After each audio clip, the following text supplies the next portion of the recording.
د ټول نه ښه وی پی ان کوم یو دی چې موږ د خپل موبایل لپاره هغه انسټال کو او د وی پی ان کار څه دی که وی پی ان موږ په خپل موبایل کې کولاو کړی او موږ د بینک اکاونټ کولاو کړو نو زموږ د بینک د اکاونټ نه روپۍ راایستې شي. اکثر به تاسو د ځینې کسانو ویډیوګان کتلې هغه وایي چې تاسو کله وی پی ان کولاو کړئ نو تاسو د خپل بینک اکاونټونه دا مه کولاوئ چې تاسو کولاو کړل نو تاسو د بینک د اکاونټ نه وی پی ان چې دی دا روپۍ هم ایستې شي. نو نننۍ ویډیو چې دا هغه زموږ د دې په باره کې ده د هغې لپاره چې دی ویډیو به پوره ګورئ یو لایک شیر کمنټ چې دی ویډیو له به لازم ورکوئ. بل دا د ویډیو معلوماتي نو تاسو راخلئ مخکې شیر کوئ چې نورو کسان ته هم ورسي. نو کم کسان چې دا خبره کوي چې کله تاسو وی پی ان په خپل موبایل کې انسټال کړئ او دغه تاسو کنیکټ کړئ په دغه ټایم کې چې دی وایي تاسو د خپل بینک کم اپسونه چې دي دا مه کولاوئ ځکه چې ستاسو د بینک د اکاونټ نه چې دی دې روپۍ هم راایستلی شي. نو داسې بې بنیاده خبرې دي لکه د بینک د اکاونټ نه هغه ستاسو روپۍ نشي راایستلی په دې وجه نشي راایستلی چې ځکه د وی پی ان خالي کار دا دی چې هغه ستاسو لوکیشن چې دی دغه چینج کړي. بل لا هر کله چې تاسو یو اپلیکیشن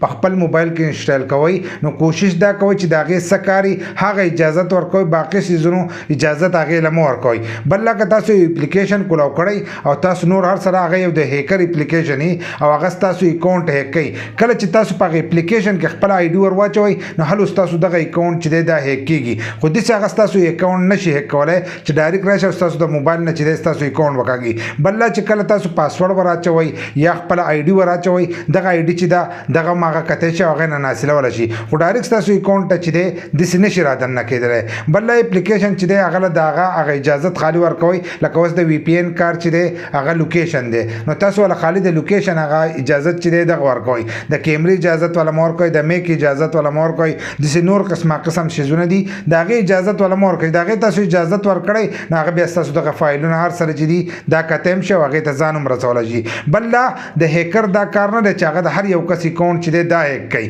بل لا د هیکینګ چې دی دا دومره آسان کار نه دی چې هر سړی به راځي او ستاسو اکاونټونه چې دي دا به هیک کوي. نو کومو کسانو په ذهن کې چې دا خبره ده چې هغه زموږ د بینک د اکاونټ نه روپۍ وکاږي نو ستاسو د بینک د اکاونټ نه روپۍ نشي ایستی. خو کله چې تاسو وی پی ان کولاو کړئ نو د خپل د بینک د اکاونټ کم اپسونه چې دي دا تاسو مه کولاوئ. دغه چې تاسو کولاو کوئ د دې سره ستاسو دغه اکاونټونه بین کېدی شي ځکه هلته کې لوکیشن چینج شي. پاکستان دی د پاکستان نه لوکیشن چې دی ډایرکټ په یا تاسو امریکا کولاو کړي یا به یو کې کولاو کړی یا به بل ملک کولاو کړی نو د دغې لوکیشن چینج کېدو سره چې دی ستاسو دغه اکاونټ ختمېدی شي د هغې لپاره بیا دوباره ویریفیکیشن کوئ. نو دغه مشکل چې دی تاسو ته راتلی شي زه تاسو ته په هره ویډیو کې هم چې وی پی ان کولاو کوئ نو د بینک اپسونه چې دي دا مه کولاوئ ځکه دغه چې تاسو کولاوئ نو د دې سره دغه راتلی چې ستاسو اکاونټ بین کېدی شي دوباره به د هغې تاسو ویریفیکیشن کوئ. نور هېڅ مسله هم نه کوي. زیاتر کسان چې دی هغه یو اپلیکیشن بین نه خو د هغې لپاره چې دی هغه وی پی ان استعمالوي د خپل سیکورټي لپاره چې دی د هغې لپاره استعمالوي چې زموږ لوکیشن چې دی دا څوک معلوم نه کړي.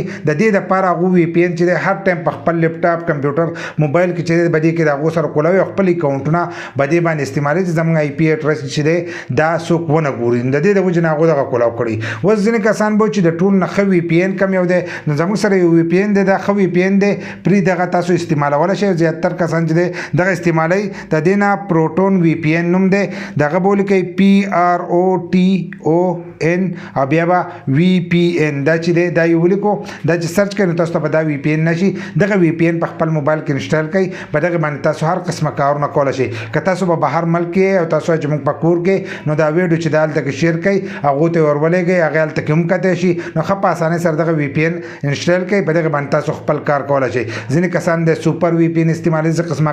وی پی ان استعمالوي خو وی پی ان چې دی د هغې کار لوکیشن دی تاسو له خالي د لوکیشن اجازت ورکوئ. داسې قسم نور دغه شیزونه دي د هغې اجازت